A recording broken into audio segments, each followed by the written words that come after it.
Everyone should have career goals in place, but most don't set them well, putting undue pressure on their lives when they could be focused on other areas. I'm going to give you the tools that you need to set career goals that really matter.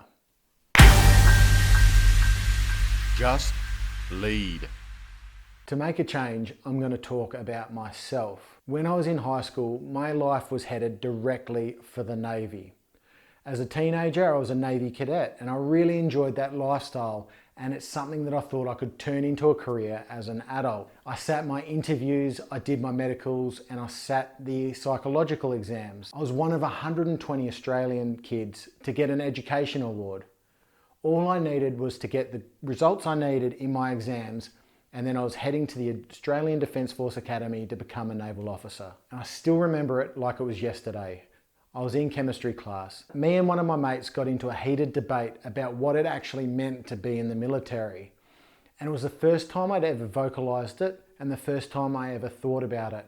And it reached a crescendo where I essentially shouted out that in my role in the Navy, when I eventually get there, I was going to be responsible for the ending of life around the world. Whether that's maintaining equipment and machines that's responsible for the death of others, or physically doing it yourself, I still felt morally that I'd be involved. And that's where it clicked that, oh, hang on, I don't think I can do this. I don't think this is for me. I don't think I could be responsible for ending another person's life. So that's where it stopped. From that moment where it stopped, my life stopped moving in a really rigid and structured way towards my career goal.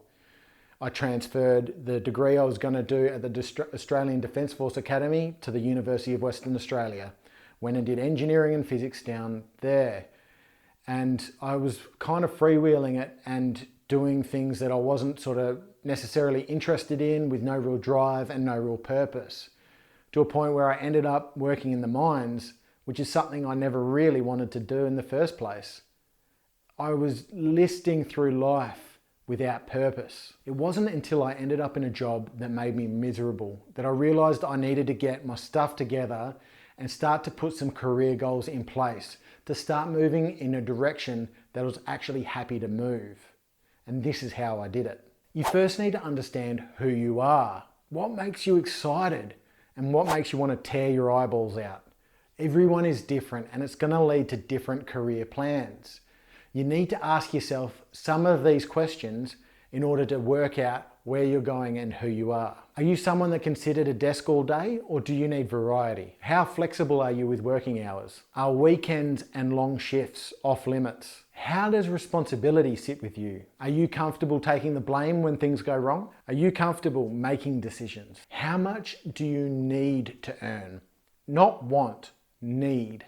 It's likely to be less than you think it is. Are you able to switch off when you come home from work?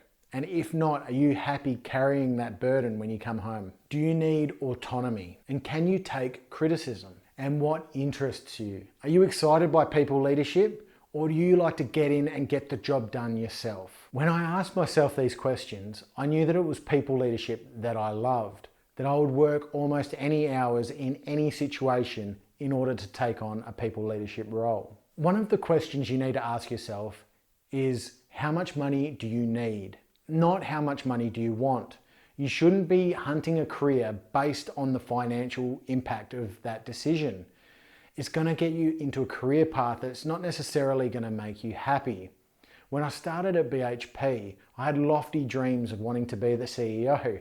It's what I'm like. I always want to sort of climb and be the best. But that lofty dream definitely didn't help me with my career goals, and it's certainly a paycheck that I don't need. I'm going to take a minute right here in the middle of this video just to let you know that I am a young and growing channel, which means subscriptions are incredibly important to me. To help grow this channel and help me get my voice out there to more people, please hit that subscribe button if you've been enjoying what's going on right here. Enough of that, let's get back to the video. Now that you have an idea of what you want and what career you're going to aim for, you can start to build a foundation around that. And there's a couple of things you can do to build that foundation. Ask the people that are already in these roles around you how they actually got there. What was their career path? What did they go through? What were the decisions they made in order to get there?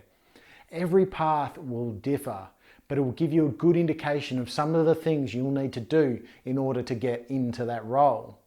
For example, not every leader has a university degree, so it isn't necessarily required that you go to university just so you got the bit of paper to put up on your wall. Another tool that I use is LinkedIn. Anytime a new leader would start at our business, I would check them out on LinkedIn, see what their career history was and what their educational history was.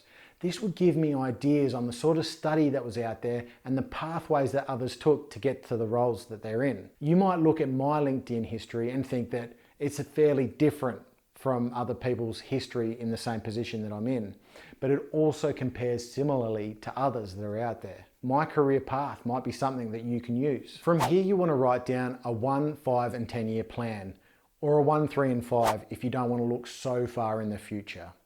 Your 1 year plan should be getting you halfway there. Your next step plan should be getting you all the way there. And the third step of your plan should be looking into the future beyond the role that you're trying to achieve. Perhaps your career goal is to become the next supervisor of your team, but that's just the foundation. That is just the heading of your career goal. You need to then break it down and work out what you need to do in order to get yourself into a position where you'd be able to do that role. I've said it on the channel in the past. I knew that my financial knowledge was lacking if I was to progress through the business. So I went away and got a finance degree. These are the things you need to think about when you're thinking about how you're going to get to those next steps. When it comes to setting career goals, it's a bit like solving a murder mystery. Motive, do you know where you're going? Means, have you put the things in place in order to get there? And then opportunity. Have you got the opportunities available to you in order to be able to step into that next role, whatever it may be? Opportunity is difficult. It might not exist within your department, within your corporation, which means you need to start looking for that opportunity elsewhere. But if you've done all the steps prior to opportunity, it means that achieving that opportunity shouldn't be a problem if you have to go to another business. Figuring out and setting career goals is an important step to developing yourself. Getting your team to provide robust feedback regularly is another way. Click here to dive into that.